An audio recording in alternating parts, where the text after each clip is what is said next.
मोठं राजकारण रंगलेलं पाहायला मिळतंय। मात्र गेल्या काही दिवसांपासून सातत्यानं राजकारण आणखी एका प्रश्नाभोवती केंद्रित झालेलं आहे, ते अर्थात आहे मराठा आरक्षणासाठीचा काढलेला जी.आर. खरं तर हैदराबाद गॅझेट संदर्भातला सरकारनं जी.आर. काढला आणि हा जी.आर. काढल्यानंतर आपण लढाई जिंकलो असं मनोज जरांगेंनी जाहीर केलेलं होतं आणि त्यानंतर आता ओबीसींसह काही मराठा नेत्यांनी काही सब आल्यावर उपस्थित करत आरोपही केलेत। मराठा समन्वयक आणि अभ्यासक डॉक्टर संजय लाखे यांनी सरकारवर निशाणा साधून मनोज जरांगेंच्या भूमिकेवर सवाल उपस्थित केले। शासनानं दिलेला ड्राफ्ट जरांगेंना आधीच माहिती होता असा आरोप संजय लाखेंनी केला, तर मनोज जरांगे कुणबींचं नेतृत्व करत असल्याचंही लाखेंनी म्हटलं। त्यामुळे आता सरकारकडून भलेही आरक्षणाचा जी.आर. काढण्यात आला तरीही आरक्षण मिळेपर्यंत मराठा समाजाला लढाई लढावीच लागणार आहे। मनोज जरांगे पाटील सरकारबरोबर आधीच त्या ठिकाणी ड्राफ्ट फायनल करतात आणि चर्चा करण्याचं नाटक करतात आणि समाजामध्ये फसवण्याचं काम करतात। ह्या दोन्ही सगळे सोयऱ्याचा शासन आदेश असेल किंवा कालचा शासन आदेश असेल, ह्या दोन्ही शासन आदेशामुळे मनोज जरांगे पाटलांनी जे काही शासनाने फसवणूक केली यामध्ये त्यांचाही तेवढाच वाटा आहे। म्हणून यात मनोज जरांगे पाटलांनी मराठा समाजाची फसवणूक केलेली आहे। माझा जाहीर आरोप आहे की मनोज जरांगे पाटील हे मराठा समाजाचं नेतृत्वच करत नाहीत, कुणबी समाजाचं नेतृत्व करतायत आणि कुणब्यांना कसं सोयीस्कर होईल, हैदराबाद संस्थांमधील कुणब्यांना कशा पद्धतीने यातून आरक्षण मिळेल एवढाच त्यांचा अजेंडा आहे। आणि त्याची एकही मागणी वैध, कायदेशीर, घटनात्मक मराठा समाजाला आरक्षण मिळावं या पद्धतीचे नाही। माझं त्यांना जाहीर आव्हान आहे की त्यांनी असं मला दाखवून द्यावं की ही मागणी त्यांची मराठा समाजाला आरक्षण देण्यासाठी आहे।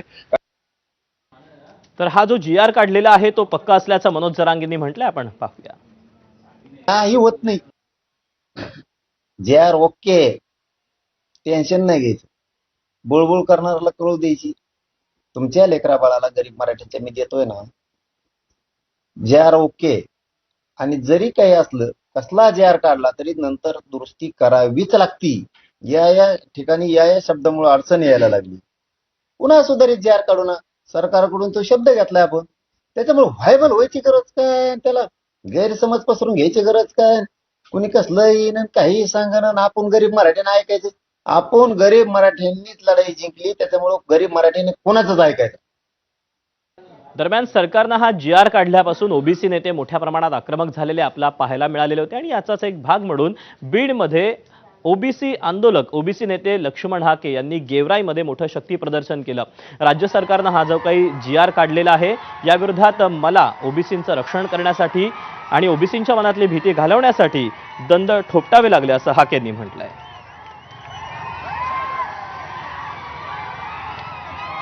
ओबीसी, भटक्या विमुक्त जाती जमाती आणि माझ्या दीनदलितांच्या मनामधली भीती घालवायसाठी, दहशत घालवण्यासाठी मला परत एकदा दंड थोपटावे लागले। पण हे माझ्या टाइम टेबल मध्ये नव्हतं, तरी पण ओबीसी बांधव बायपासला थांबले आणि ते मला गेवराई मार्गे आमच्या भाग पिंपळगावला घेऊन आलेले।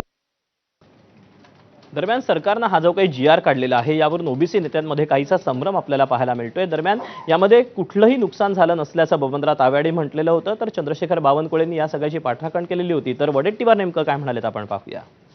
या एकूण जी.आरच्या संदर्भात खूप चर्चा झाली, त्यातून ओबीसीचा काय फायदा होणार आहे, किती नुकसान होणार आहे यावर चर्चा झाली आणि नक्कीच त्या जी.आरमुळं ओबीसीच्यावर अन्याय होईल अशीच भावना आजच्या बैठकीमध्ये अनेक नेत्या लोकांनी, अनेक कार्यकर्त्यांनी आणि अनेक संघटनांच्या पदाधिकाऱ्यांनी मांडली।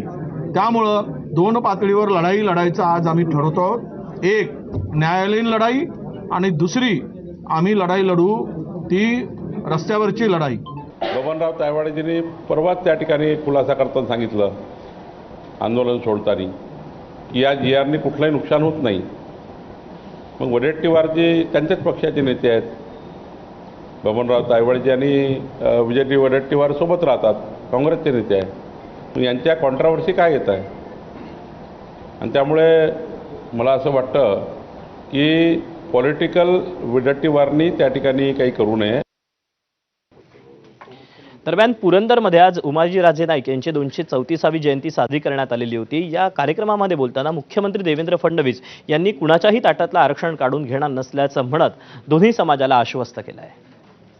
कोणीही मनात शंका आणू नका, आम्ही दबावापोटी काम करत नाही, आम्ही समाजाच्या प्रेमापोटी काम करतो. त्यामुळे कुठलाही समाज मागण्या घेऊन आल्यानंतर त्या समाजाच्या योग्य मागण्या या निश्चितपणे पूर्ण करण्याचं काम हे आमचं सरकार यापुढेही करेल.